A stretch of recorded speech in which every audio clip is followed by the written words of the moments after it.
နေညိုညိုလမ်းနဲ့ဆွေးများမလို့ကျုပ်တို့ရဲ့ရွာလေးကတချင်တွေဆိုချိန်တန်ပြီဆို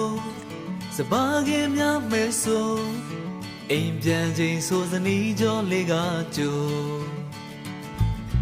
နေညိုညိုလမ်းနဲ့ဆွေးများမလို့ကျုပ်တို့ရဲ့ရွာလေးကတချင်တွေဆိုချိန်တန်ပြီဆိုစပါးကင်များမဲဆိုအိမ်ပြန်ချိန်ဆိုစနီးကြောလေးကကြိုကျုပ်တို့ရဲ့ရွာလေးငြိမ်းချမ်းတဲ့ရွာလေးလာပါလာပါအားလုံးတို့ဖိတ်ခေါ်နေကျုပ်တို့ရဲ့ရွာလေးဟိုဝေးကစိတ်လည်းတဲ့ရွာလေးလာပါလာပါအားလုံးတို့ဖိတ်ခေါ်နေ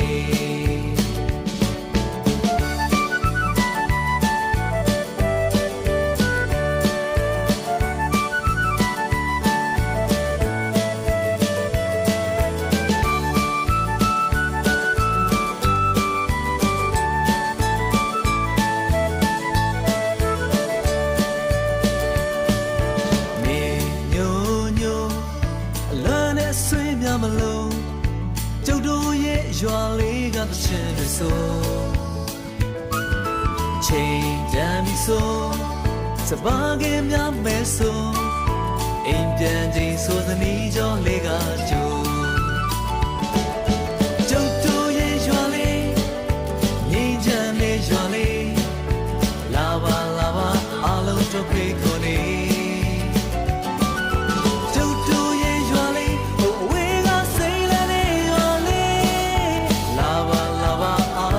ဖိတ်ခေါ်နေ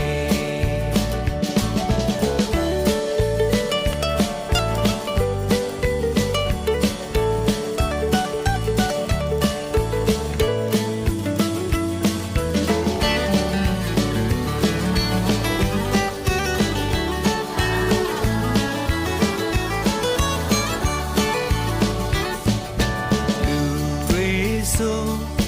တော့ကကဲဝေလို့ကျုပ်တို့ရဲ့ရွာလေးရဲ့ညနေညိုဘယ်သူမဆိုငြိမ်းချမ်းရဲ့တစ်ချက်ဆိုဒီရွာမှာလေးလူအခွင့်အရေးကပို့ကျုပ်တို့ရဲ့ရွာလေးငြိမ်းချမ်းတဲ့ရွာလေးလာပါလာပါအားလုံးတို့ဖိတ်ခေါ်နေ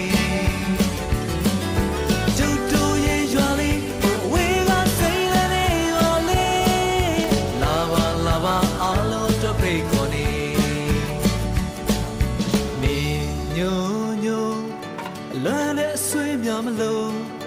ကျုပ်တို့ရဲ့ရွာလေးကတချင်တွေဆိုချိန်တန်ပြီဆိုစပါးကင်များမဲဆိုအိမ်ပြန်ချိန်ဆိုသနီး